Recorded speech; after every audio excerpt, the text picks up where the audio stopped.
name is Grace Nasala. This is my wealth and wellness journey. In case we haven't had a pleasure of meeting before, welcome. On this channel, I discuss anything related to wealth and wellness with my background in healthcare as well as real estate as an agent and an investor. My goal is to inspire somebody out there. Today, I'll be discussing why I like to do a home consultation and also what we discussed during that Homebuying consultation. And some of the things we actually discuss are very critical, and that will be next. But why do I do one in the first place? I do one for three important reasons. One, we get to introduce each other.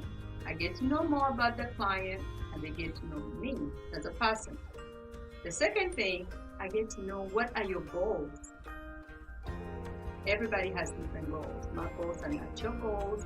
And the third thing is I get to find out exactly what is your timeline. And I do this by going through an evaluation. It's a self-evaluation where my client gets to evaluate themselves in the process. Say, for example, on a scale of 0 to 100, where do you feel you are?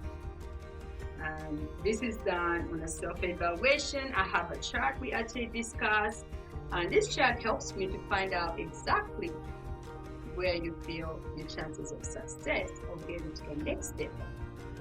I prefer somebody being at I am, which is 90%, but not everybody is at that state. The only thing I caution is being at 0 and 10%, because if you tell yourself you won't or you can't, then that gives me an indicator that you're not interested in doing a particular thing.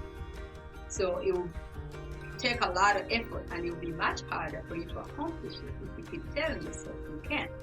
However, if you're anything over 20%, then I'm very likely to work with you because I know you're going to put in the effort, and of course the goal that you're trying to accomplish will be accomplished.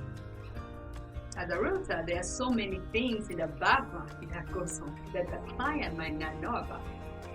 Most of the time we hear realtors, my clients might call me and say, Grace, can you go show me such and such a house? Before I do that, I have to do some research. I have to find out exactly is the house on the market, and also is it active?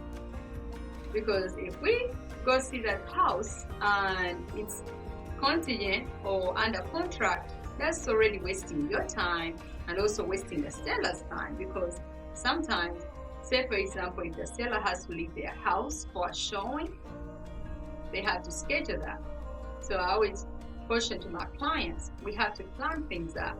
So be representing you as your client, making sure we put in offers, also helping you in the negotiation process. Negotiation is a skill. So you might think it's one thing to put in an offer, but also negotiation is important.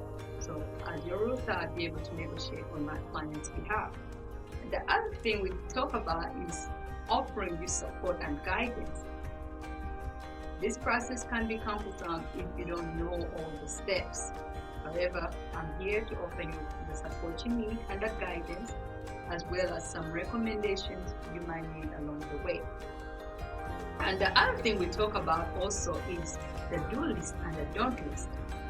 I included this list because you don't know how many times I've seen so many clients fail to close because of just a few simple things they didn't know about. And so when we talk about the don't list, some of those things are in my little chart on here. Say for example, buying a car. You might not think that's not a big deal, right? You're just buying a car. It's your car. You have the money in the bank. You want to go out there and pay for the car with cash. Only thing is that before you close, you have to show the lender that you're a savvy borrower. By doing that, that means you need to be responsible. Make sure you close on the house first and then go out there and purchase this particular car. And not just that, also charging all kinds of items on your credit cards right before closing. I remember the first time when I actually bought a house. I went to Ashley Furniture, one of the furniture stores in Louisiana, and it was a Friday afternoon. I go to Ashley Furniture and they had this big sale. It's only for the weekend, right? That's what I was told. However, my closing wasn't until Monday. So a part of me was like, Grace, if I miss out on this sale, that means it's gonna cost me more money after I close to buy this particular furniture. It was a dining room set and a living room set as well. However, I remember doing my research and finding out that do not purchase any extravagant items before closing. So because of my research, that actually saved me, and I did not buy out of impulse. Because of a sale, I waited until after I closed. The second day, I went ahead, purchased that furniture, and catch this. Do you know that furniture was still on sale? It was still on sale. So whatever you're trying to get right now, please, I caution you, wait until you close, then go ahead and purchase it. And the other thing is skipping on inspections. Can I ask you something? Do you think your lender would lend you money without an appraisal? So if your answer is no, so just ask yourself that. Every time you're trying to skip on an inspection, ask yourself that. If the lender won't forfeit an appraisal before lending you the lump sum of money to purchase a house, why aren't you covering yourself with at least getting your own inspection? It costs about $500, give or take. It depends on who does the inspection and what needs to be done. However, that's an investment in yourself. So please, never skip on an inspection. And on the do list, those are the great things you should continue doing, okay? Such as maintaining your credit, getting a pre-approval, making sure you continue saving that money in your account. And do not, okay, on that list also you mentioned you shouldn't deposit a large sum of money into your account before closing, because you have to verify all those funds. So make sure those funds are verified. The other thing we talk about mainly would be the readiness fix. Before I purchased the house, I wasn't sure what to do, when to do it, how to do it. And I'm this kind of person who likes to see steps. I want to know before, what am I supposed to do before this? And when I'm doing something, how am I supposed to go about it? And then afterwards, what else is there to do? So after doing a lot of research, I'm going to share with you a few things that I actually share with my clients before, during, and after the home buying process. You have to get ready mentally. Everything starts in your mind. Getting your research, okay? Put in the work initially. That will save you a lot of headaches. It will save you a lot of time as well as money. And asking lots of questions. I'm here to help you, okay? We have other professionals we work with. If I can't give you the answer, I know I'll be able to transfer you to somebody who can. So ask lots of questions. Also making sure you maintain those finances. You're not quit a job. Continue maintaining that finance or your finances until after closing, because you definitely need it. Another thing is making sure to continue improving your credit. Some of us, especially if you're not born in America like I was, we don't know anything about credit. I remember the first time I came to America, I didn't have any credit. I used to go to dealers and all these other department stores, and they would offer me the department credit cards. And a few times I actually accepted. As soon as they would put my social security number in their account, they would deny me. And they denied me because I didn't have any credit. Eventually, that was several years later, after being in America for close to 3 years, I remember my cousin calling me one day and asking me out of the blue, Grace, what's your credit score? I was like, what does that mean? Credit score. He's like, Grace, you've been in America all this time and nobody told you about credit? I say, I normally pay by cash. I always make sure I maintain cash in my account. I use my debit card. I don't like loans. I don't like debt. So that's what I thought was the right thing to do. However, he did tell me something. He told me, in order to succeed in America, you have to learn their system. And their system runs on credit. He recommended finding a financial institution where I would get a secure credit card. I did all the application process online, and I sent them a check, and before I knew it, a couple weeks later, I received my secure credit card in the mail, and I initially deposited $500, and that's exactly what was my limit for my credit. And through that, I would get gas.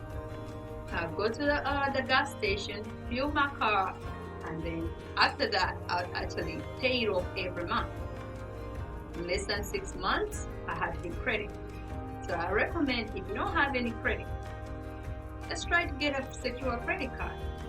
And most of the time, do you know that since it's a secure credit card, you won't get denied like most of those other credit cards, because you're actually prepaying for the secure credit card. So you're most likely able to get a credit card through it being a secure credit card.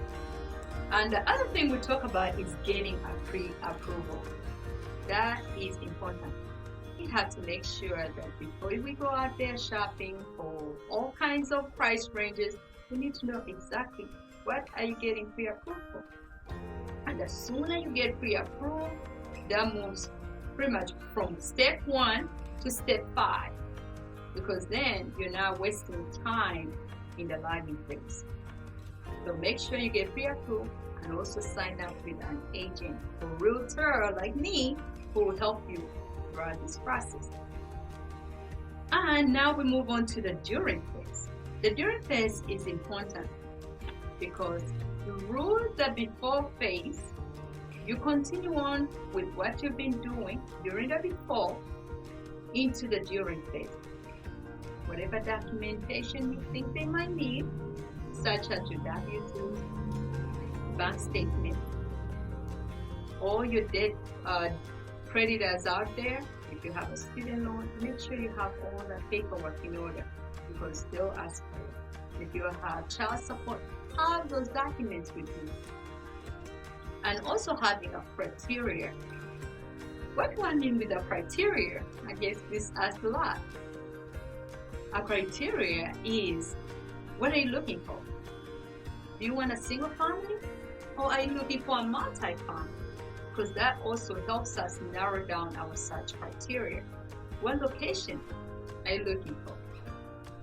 Okay, and most of these criteria, I encourage people to focus on their needs, not the wants. Sometimes I watch all these shows and everything is so glamorized and we are focusing on the wants. But until we actually get to the needs, that's when we'll actually be happy with what we end up purchasing. So find out what your criteria is based on your needs, and we can always add in the wants. And making an offer. So as soon as we find out your criteria, purchase up all, look around and purchase the right property for you, then we have to make an offer. Do not, okay, I repeat, do not get scared when it comes time to making an offer. There are 3 things that can happen actually when you make an offer. There's 3 things. First, the seller accepts your offer. Great, then we get to move forward. However, they might deny it. And if they do, then we find out exactly why did they deny it and what could we do to make our offer better presented so it can get accepted. The third thing would be a counter offer. So if a seller counters your offer, then we have to assess the offer, find out can we change the terms of the offer such that the seller can accept our next offer. So that's a negotiation process too, right there. And after the negotiation, as soon as the seller finally accepts our offer, we move on into the inspection. So that's our due diligence period. That's when you have to do your inspection. The inspection is not required. However, I highly recommend it for the reasons I mentioned before, because that's you covering your investment. So make sure you don't pass up this due diligence period. And normally it's stipulated in the contract. So once you sign that contract making an offer, normally stated in there, it could be 7 days to 14 days. Normally sometimes we put it as 10 days, which is ample time to actually get an inspection done. So make sure as soon as you present that offer and it's accepted, contact your agent so that you can set up that inspection. And then the next thing, as soon as the due diligence period is done, that's when your lender sets up an appraisal. And once the appraisal is complete, the process goes into underwriting. And soon after that, guess what? If everything checks out, that's when we get to the closing table. That's my favorite day, okay? That's my favorite day because I always share this, that me coming here from a small town in Uganda, and I didn't feel like I could own anything, because like growing up being told you couldn't own anything, you couldn't be anything, that's a big thing for me. And coming here with $20, every time I have to end up at a closing table, I'm always thinking of that because it's a big thing for me. So I'm hoping everybody gets there because it can be a dream come true for you as well. And now we're talking about the after phase. So what happens with the after phase, Grace?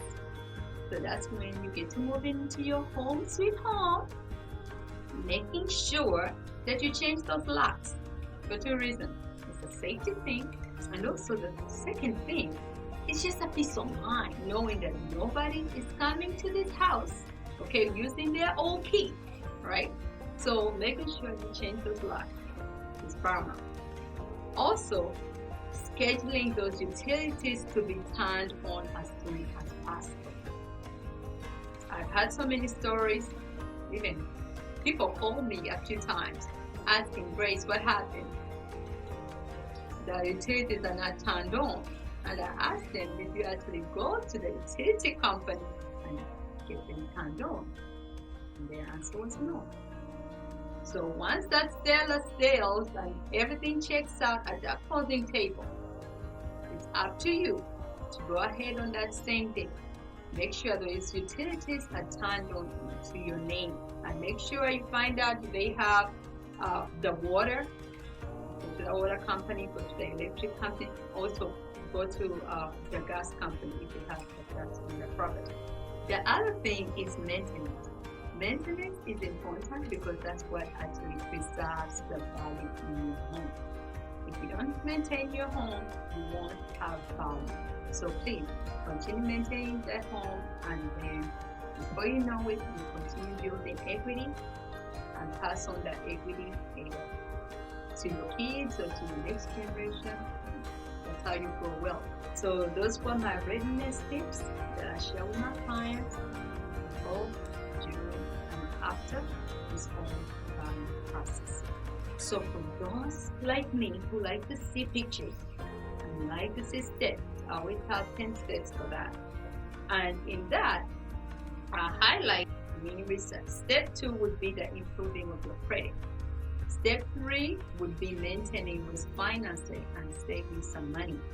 Step 4 would be getting your mortgage pre-approved. Step 5, finding a realtor like me to assist you in this process. Step 6 is having a must-have criteria.